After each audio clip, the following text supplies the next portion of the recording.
আসসালামু আলাইকুম। নতুন আরেকটা রেসিপি নিয়ে আমি চলে আসলাম। আমি আজকে চিংড়ি ঢেঁড়স রান্না করে দেখাবো। মেহমান আসলে আমরা একটু স্পেশাল খাবার ট্রাই করি দেওয়ার জন্য। তো ভাজি তো আমরা এমনিতেই নর্মালি করে থাকি, তবে চিংড়ি মাছ দিয়ে যদি এভাবে একটা ভাজি করা যায় খেতে খুবই সুস্বাদু হয়। তার জন্য আমি একটা কড়াইয়ে পরিমাণ মতো তেল দিয়ে দিলাম পরিমাণ মতো পেঁয়াজ, কাঁচামরিচ দিয়ে আমি এখন পেঁয়াজটাকে হালকা ভেজে নিব। পেঁয়াজটা কিছুটা নরম হয়ে আসলে এর মধ্যে আমি স্বাদ মতো লবণ, হাফ চা চামচ হলুদের গুঁড়া, হাফ চা চামচ মরিচের গুঁড়া, হাফ চা চামচ জিরে গুঁড়া দিয়ে দিলাম। মরিচের গুঁড়াটা অবশ্যই বুঝে দিবেন, যেহেতু আমি কাঁচামরিচও ব্যবহার করেছি। ঝালটা যার যার স্বাদ মতো ব্যবহার করাই বেটার।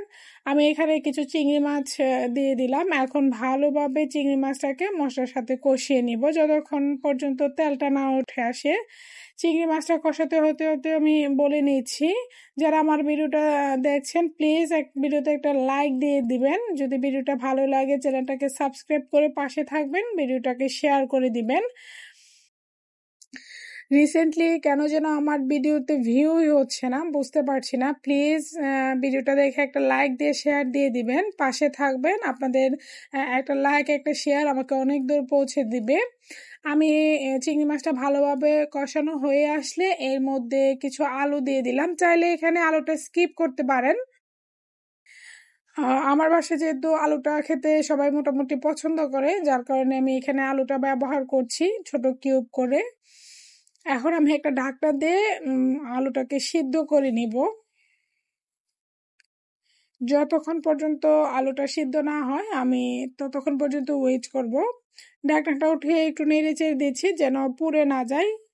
খাবার পুড়ে গেলে দেখা যায় অনেক সময় খেতে ভালো লাগে না। আমি মাঝখানে নেড়ে চেড়ে দিয়ে আবারও একটা ঢাকনা দিয়ে দিব। আমি আবারও বলে নিচ্ছি, ভিডিওটা ভালো লাগলে প্লিজ একটা লাইক দিয়ে দিবেন, ভিডিওটা শেয়ার করে দিবেন। আপনাদের একটা শেয়ার আমার আরও নতুন নতুন কাজের উৎসাহ যোগাবে। আমি রিসেন্টলি ভিডিওর ভিউজ দেখে ভিডিও করার মন মানসিকতাই কেন যেন আমার নষ্ট হয়ে যাচ্ছে। তো আমি এই পর্যায়ে আবারও ঢাকনাটা উঠিয়ে দেখলাম আলুটা সিদ্ধ হয়ে আসছে প্রায় 90%। এমন অবস্থায় আমি কিউব করে যে কেটে রেখেছিলাম ঢেঁড়সটা ওইটা দিয়ে দিলাম। এখন আমি ভালোভাবে সবগুলো উপকরণের সাথে ঢেঁড়সটাকে মিশিয়ে নিব। খুবই সাবধানতার সাথেই নাড়াচাড়া করতে হবে। এলোপাতাড়ি অনেক নাড়াচাড়া করলে দেখা যায় ঢেঁড়স থেকে আঠা ভাবটা ছেড়ে দেয়।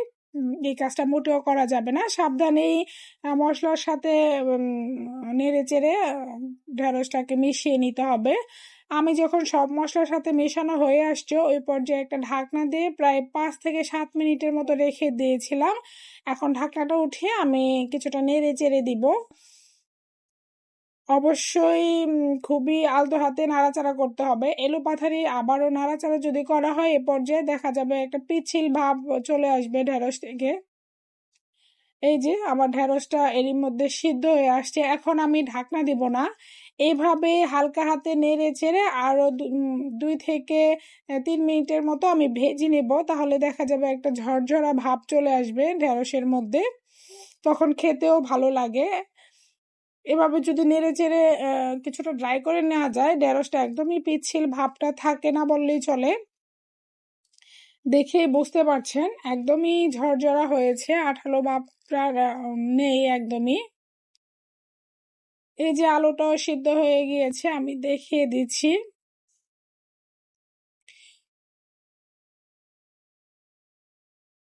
আমি 5 মিনিটের মতো নাড়াচাড়া করে একদমই চুলাটা বন্ধ করে দিব। একদমই সফট হয়ে গিয়েছে, দেখতেই পাচ্ছেন। আমি দেখিয়ে দিলাম। ভিডিওটা ভালো লাগলে আবারও বলছি প্লিজ ভিডিওটা শেয়ার করে দিবেন, ভিডিওতে একটা লাইক দিয়ে যাবেন। ভিডিওটা ভালো লাগলে চ্যানেলটাকে সাবস্ক্রাইব করে দিবেন। ভিডিওটা দেখার জন্য সবাইকে আবারও অসংখ্য ধন্যবাদ। আসসালামু আলাইকুম।